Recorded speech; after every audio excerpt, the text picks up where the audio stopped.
Autoline Daily is brought to you by Bosch. The number of clean diesel models in North America will double by 2014. Bosch Clean Diesel. Good, clean, fun. Bridgestone. Your journey, our passion. Dow Automotive Systems. Improving durability and increasing design flexibility with Betamate structural adhesives at dowbetamate.com. And by the 2013 Hyundai Sonata. Learn more at HyundaiSonata.com. Welcome to Autoline Daily. I hope you are as excited as I am that it's Friday. But don't bolt for the weekend just yet. There's a lot of exciting news in the automotive industry. DRB-Hicom, the venture capital firm that now owns Lotus, is not only slashing the number of models the automaker was going to come out with, it's also getting rid of its board of advisors, which included a stellar name of industry experts. On Autoline After Hours last night, Bob Lutz, who had been on Lotus's advisory board, made it publicly known for the first time that the board has been eliminated as one of many cost-cutting moves at the company. Other advisors included Gordon Murray, the famed Formula One designer, Tom Purvis, formerly of BMW and Rolls-Royce, as well as other executives from Volkswagen and Porsche. All of them had been hired by former Lotus CEO Danny Behar, who was recently fired from the company under allegations of using company funds for personal expenses. Yesterday, Fiat-Chrysler CEO Sergio Marchionne accused Volkswagen of deliberately hurting its European competitors by initiating a price war. Now, VW is calling for Marchionne to resign as president of the ACEA, which is the Association of European Automakers. And in an either he goes or I go threat, VW says it will quit the ACEA if Marchionne does not resign.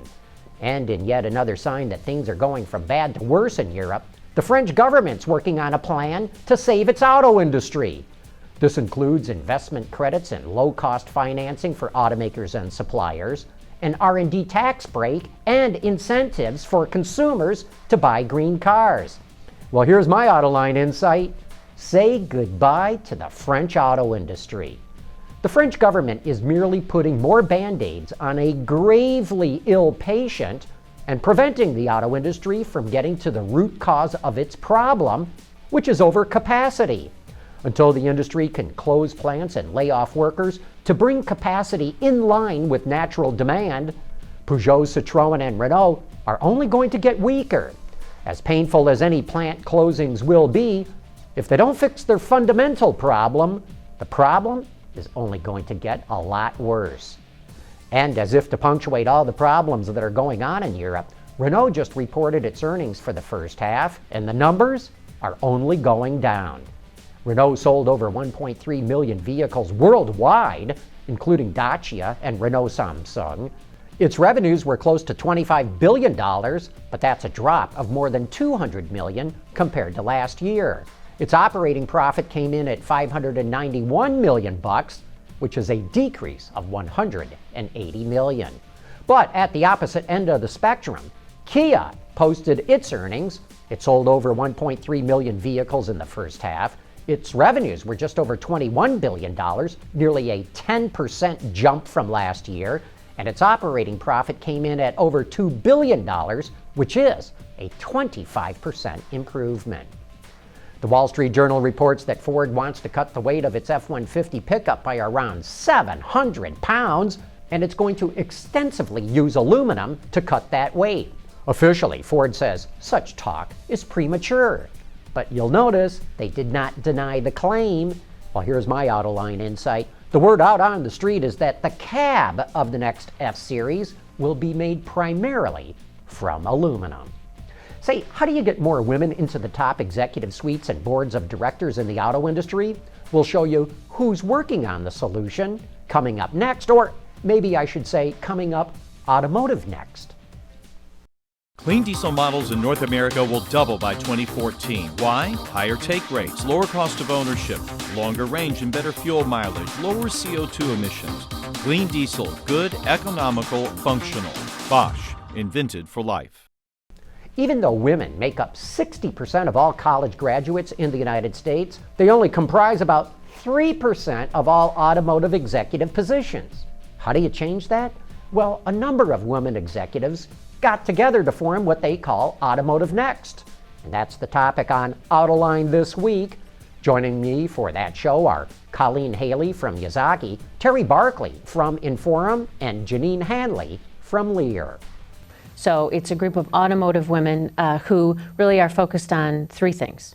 One, making sure automotive gets its fair share of talent. And we've talked about the data around women and their proportion of the talent base. So we have to set a tone and an image that says this is a great business, you should want to be in it if you're not today. We want the women that are in the business to develop and succeed, right? And we want to show through engagement of executive women what's possible. I mean, Janine talked about the variety of careers and the paths that you can go down. I think it's not really understood by young women or even mid-career women what kind of opportunity there is in the business. So we want to just showcase that in every way that we can. How are you doing it? How are you doing that? How do you showcase that? Sure. Just recently, and maybe Janine can speak to this, we have a young women's initiative. So we have a Gen Y team that works with our executive team, and they help us understand what are young women looking for, right? What kind of career do they want? What kind of workplace is going to be inviting to them? And we have several events a year, either on college campuses or with summer interns. So we just had one a couple weeks ago where member companies brought their interns to an event with female executives in the business, and we just talk.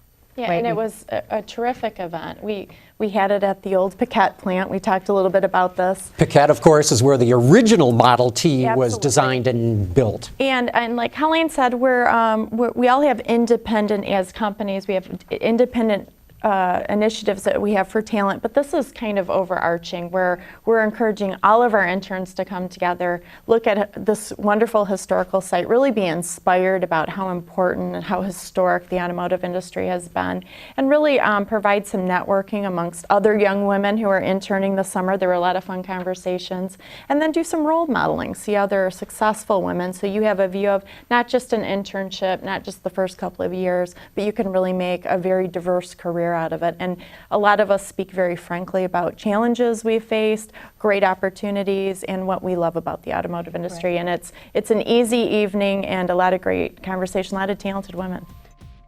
You can watch that entire show right now at our website, Autoline.tv. And then later tonight, the Roundabout crew is back with an all-new webcast. Craig Cole is in the studio, joined by Miss Motormouth herself, Michelle Naranjo, as well as Dave Sullivan from Auto Pacific and Stephen Ewing from Autoblog. They'll have the funniest, weirdest, and coolest car news at 6:30 p.m. Eastern Time, and you can get that in the same place where you will find hours of brand new automotive content each and every week, Autoline.tv. Check that out, then go enjoy your weekend, and we'll see you back here on Monday.